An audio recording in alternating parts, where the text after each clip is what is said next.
Hola, buenos días a todos, o buenas tardes, si están viendo en la tarde su video.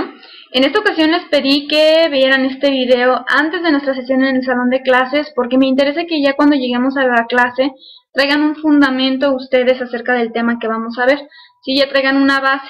Aparte, bueno, les voy a dar yo una explicación breve aquí en el video sobre el tema. Aparte quiero que ustedes investiguen un poquito más en casa y que ya traigan como muchas ideas ya ustedes de acuerdo a lo que investigaron y a lo que les voy a decir aquí, y que ya podamos tener una discusión, un intercambio de ideas, un diálogo mucho más enriquecedor cuando estemos en el salón de clase. Nos corresponde ahora el tema de corrientes de la psicología educativa, es nuestro módulo 1, la sesión 2, pero específicamente les voy a hablar sobre el paradigma conductista, ¿sale? Entonces vamos a empezar. El paradigma conductista se comenzó a estudiar a principios de los 90. Los primeros teóricos que lo estudiaron fueron Ivan Pavlov y Edward Thorndike.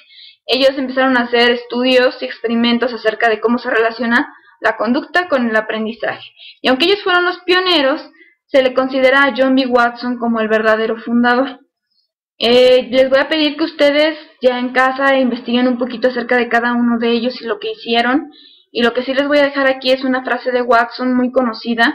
Es una frase que refleja mucho lo que es el conductismo.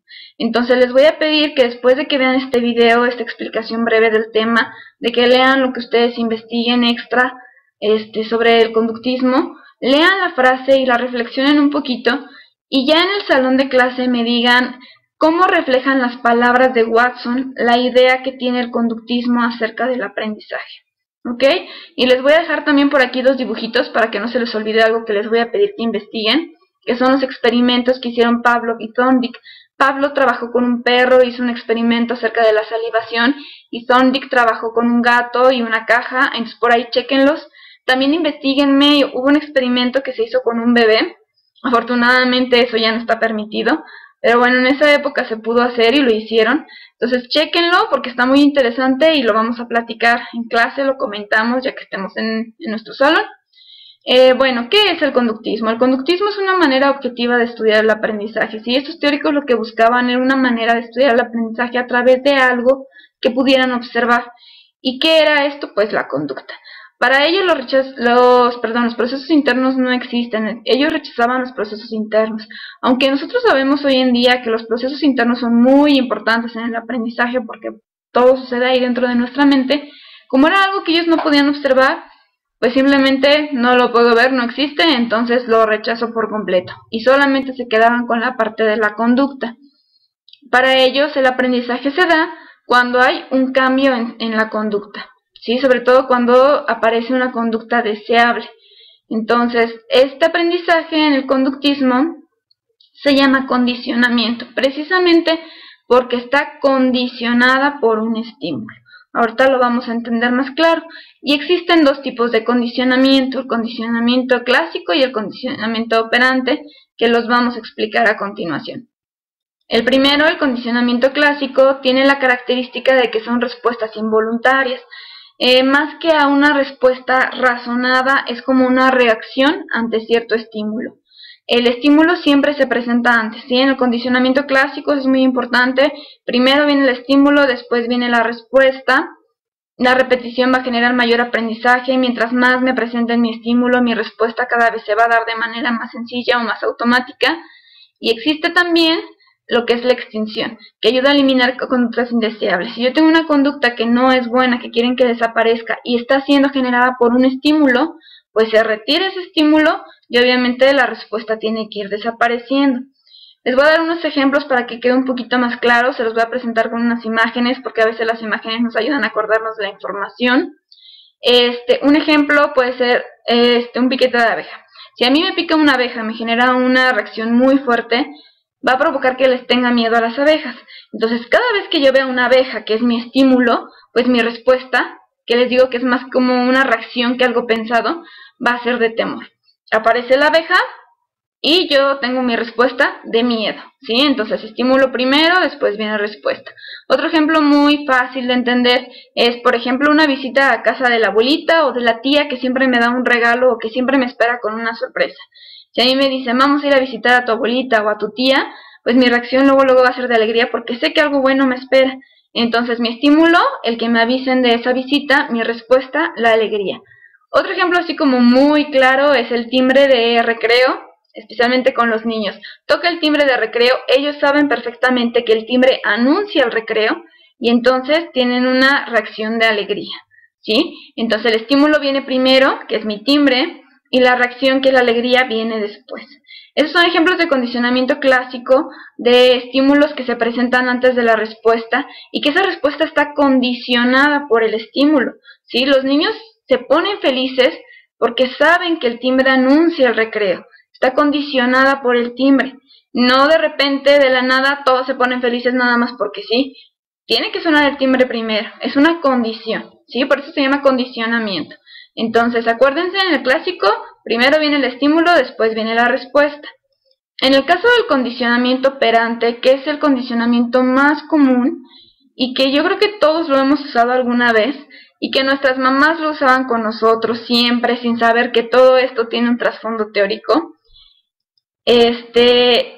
Ahora van a ver por qué. Bueno, el principal teórico de este condicionamiento fue B.F. Skinner. Él se dedicó de lleno a condicionamiento operante y se refiere a los estímulos que se presentan después.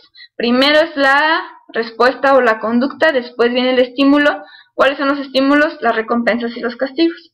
Entonces, se los voy a explicar de manera muy clara, muy sencilla. Si yo me porto bien, si tengo una conducta deseable, viene una recompensa. Si me porto mal o tengo una conducta indeseable, viene un castigo o una sanción. Entonces creo que eso es muy claro, lo pueden entender de manera muy simple y pueden darse cuenta por qué les digo que esto siempre se presenta. Y lo seguimos manejando hoy en día muchísimo. Si un niño que se porta mal pues tiene un castigo, un niño que se porta bien tiene una recompensa, se maneja incluso con los adultos en el trabajo. Haces bien tu trabajo, puede ser que tengas un aumento salarial, que te suban de puesto, que te den un ascenso. Todo eso es conductismo, ¿sí? Es un condicionamiento operante. Buenas conductas tienen recompensas, malas conductas tienen castigos. Entonces, pues lo usamos hoy en día a pesar de que ha sido muy criticado. Se llega a criticar porque se llega a decir, y a veces, pues sí con cierta razón, que condicionamos a las personas, ¿sí? Que un niño a lo mejor solo se va a portar bien porque va a tener una recompensa, pero depende de cómo manejemos ese conductismo, el que se vuelva algo tan condicionado que el niño diga, pues si no me das premio no me porto bien. Depende de qué tipo de reforzadores demos, qué tipo de estímulos demos, ahorita lo vamos a explicar más. Una cosa muy importante es que los estímulos tienen que venir inmediatamente después.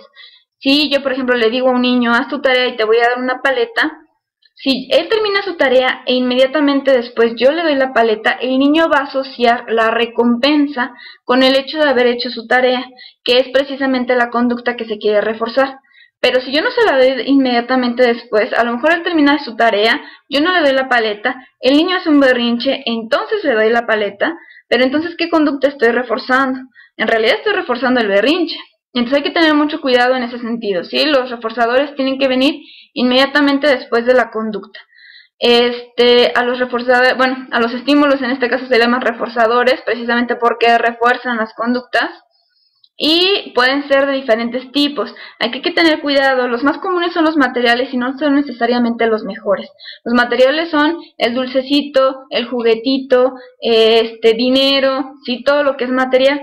Existen los sociales que pueden ser mucho mejores, el dar una felicitación, el decir bien hecho, el dar una muestra de cariño. Esos son reforzadores mucho más apropiados porque no condicionan con un premio material. Otros reforzadores muy buenos son los de actividad, te portas bien, vamos a ir de paseo, vamos a ir al cine, o los de retroalimentación, donde yo te digo que lo hiciste muy bien, que a lo mejor te faltó aquí, pero te resalto mucho lo positivo que tú hiciste. Entonces, si se fijan, el condicionamiento operante es muy sencillo de entender, ¿sí? Tan fácil como que las recompensas y castigos según mi comportamiento. Y les voy a dejar además un diagrama aquí que les va a ayudar a entender un poquito más fácil lo que les acabo de explicar o acordarse de él. Dice, bueno, conductismo, ¿qué es? Un cambio en la conducta. Bueno, el conductismo se refiere a la conducta, pero un cambio en la conducta es un aprendizaje, y el aprendizaje se llama condicionamiento. Tengo dos tipos de condicionamiento clásico, condicionamiento operante. Tengo también los teóricos del clásico, que son Ivan Pavlov, Edward Thorndike y John B. Watson, y el del operante, que es B.F. Skinner. Aunque hay que recordar que Watson también hizo mucho por el condicionamiento operante, ayudó mucho a que Skinner despegara en sus estudios acerca del condicionamiento operante, así que hay que considerarlo. Y bueno, ¿cuál es la principal diferencia y lo que más tienen que recordar ustedes acerca de estos dos tipos de condicionamiento? Que en el clásico el estímulo se presenta antes de la respuesta y en el operante el estímulo viene después. Esa es así como la principal diferencia que ustedes tienen que recordar y que nos marca la diferencia entre ambos condicionamientos. Bueno, espero les haya quedado claro. Esto es todo por hoy. Les mando muchos saludos y nos vemos en clase.